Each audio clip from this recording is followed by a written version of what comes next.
This Lifetime of Service Business Executives for National Security Awards, Major General Joe Robles, the 2012 Eisenhower Award. General.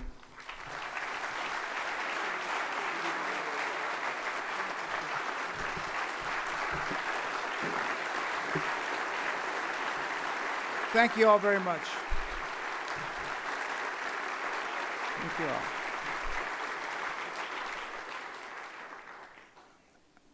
I know that I'm the only thing standing between you and the end of this night. So I remember my military roots that said, whenever you assume command, you're humble and you're fast.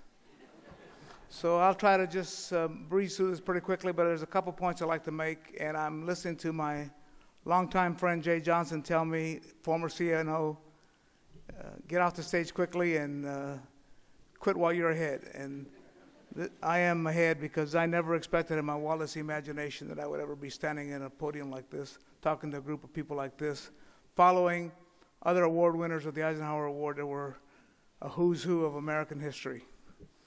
But I want to thank you, Bruce, for your kind words, and I certainly want to thank BENS for making me the recipient of this year's award, one of the recipients. Tosh, you are a special lady. You saw her credentials. But a little bird told me that Tosh may be joining the board of directors of BENS.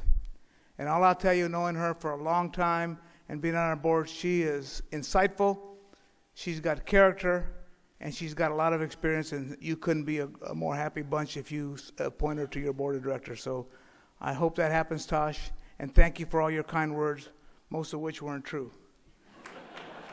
About me, that is. I am especially honored to share the stage with Admiral Stavridis. That is the leadership that you have in the armed forces today.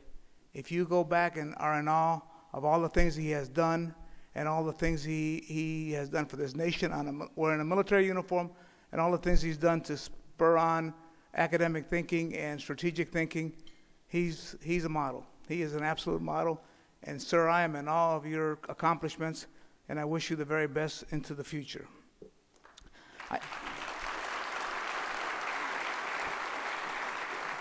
I don't think it's a stretch to say how he's helped shape the strategic thinking of a new generation of military leaders. I think he has a clear vision he articulated about connecting private and public efforts together to help the nation overcome some of the issues that it has in the today world. And I want to thank you personally for your 35 years of membership at USAA. How many people in this room are members of USAA today? Thank all of you for your service. Thank all of you for being members of USAA, and thank you for what you do for our association. I am a proud member of BENS because I've been both a military leader and a CEO. And I remember my days in the Pentagon when BENS would write these great articles and these great studies, and I, as a leader, when I was an action officer or division chief, I'd say, I need to go find that publication because they're really smart people and they have some really smart answers, and maybe we can incorporate them. That didn't always happen back then, but I know that more and more as I see some of the products of your endeavors with a great leader like Monty Miggs, who is highly respected by everybody, you guys are doing a great job to bring the business world and the military world together and have some synergistic effect. I moved to the private sector about 18 years ago, and I joined the military, the base company, USAA, because USAA is about the military. Let there be no misunderstanding. It's a public company. It's privately based, but it only takes care of and only has as eligible military members and their families. And we're very proud of that, and we couldn't be happier for doing that. But when I joined USAA some 18 years ago, I had the opportunity to give back all the things that I've been given in my life. And I've been given a lot in my life. I've been lucky to do that. And I couldn't work for a more engaged and loving organization. Many of you have told me in this room today, I love your representatives. They're always so cheerful. They're always so kind. They always connect with us. They build a relationship. And the reason is they love the military. All 23,500 absolutely love the military and love everything about the military. And so I will take back some of your praises to them and thank them on your behalf for all the great kudos I got today in this room. As you saw, about half the room were USA members. But I think there's a couple other things that are important about BENS and the mission it serves. Number one is it brings the best that America has to offer to the table, to the defense table.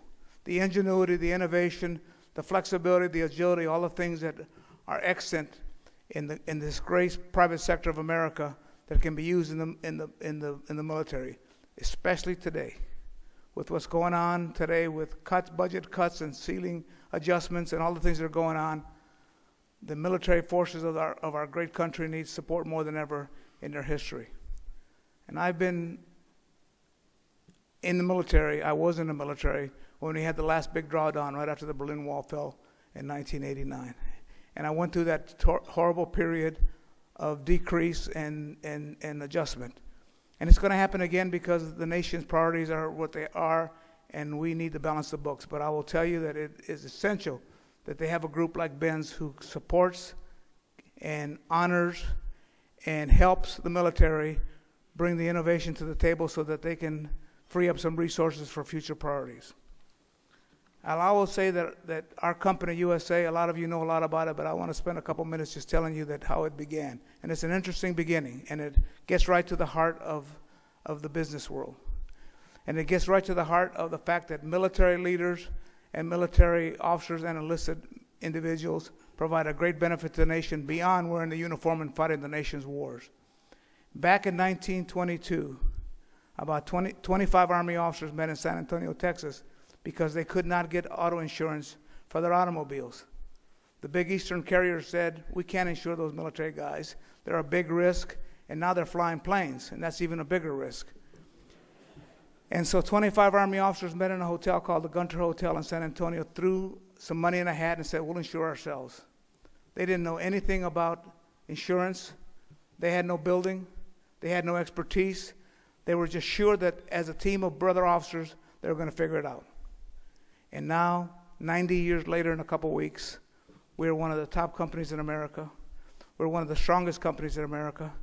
And we spend every waking moment caring for the military and their families and doing what's right by them.